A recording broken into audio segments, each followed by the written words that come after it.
Well, I mean, there's not enough superlatives to describe the performance. That's the problem. And I think that, everyone keeps looking at the expectations. There was a lot of nervousness ahead of these results, but they smashed it again. Demand is kind of outpacing supply.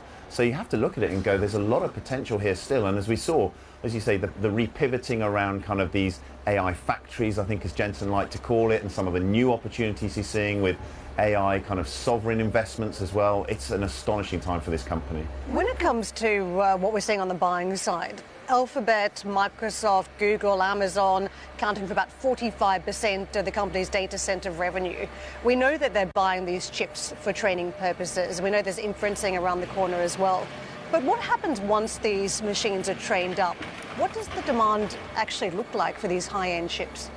Well, I think it seems at the moment that there's plenty of appetite to keep investing in fitting out those data centers. We think that the models are going to get more complex, they're going to need more and more processing power, so it sits well for Nvidia from that perspective, but they are clearly looking to open up other opportunities as well. So we heard in the earnings talk of sovereign AI, the fact that government investments like Switzerland, for example, are looking to train up their own models, and I think we'll see more of that as people start to make strategic bets on AI at a national level as well.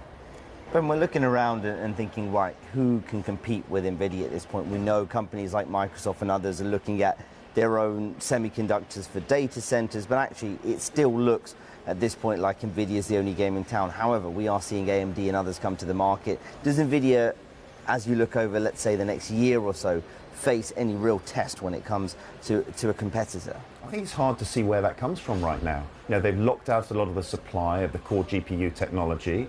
They're very embedded in terms of, the developers are very wedded to the platforms and interfaces that they provide.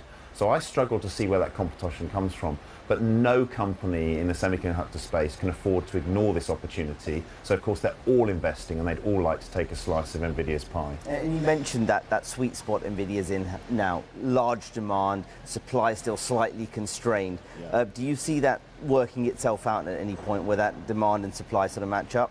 Well, I think Jensen said in the earnings he doesn't see any issues in terms of demand pushing right on into next year. We've got this transition on the platform from the Hopper to the Blackwell chips. That's going to be interesting whether some of the customers pull back and wait for the new chips, but then they revealed as well that the new chips will start shipping in the coming quarter, which I think was again ahead of people's expectations. I want to pick up on the sovereign AI theme, because what we've seen from Microsoft Copilot PCs, so effectively AI on device this week, is that the AI gets very personal. Yep. It's very close, it's very invasive in some ways, it's watching everything you do. And after all the data privacy concerns we've seen through the lens of social media, it's telling us, well, we don't want that to play out badly on an enterprise way or even on a personal level as we get into an AI universe.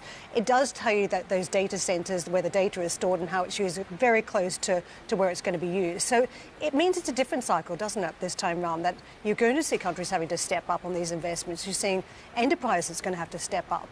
It's different, isn't it? Well, there's so many facets to AI. So obviously there is that. There are countries that want to have their own assets. They want to have it on their own territories.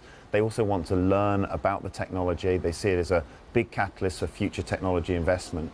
But then we're also seeing a lot of discussion around the on-device AI. So that's not necessarily related to what Nvidia are doing, but some of the other players in the market and some of those models which are being developed that sit on the device, and therefore, in theory, all of your data remains with you and doesn't go up into the cloud. And that's going to be a very, very hot debate over the next few quarters.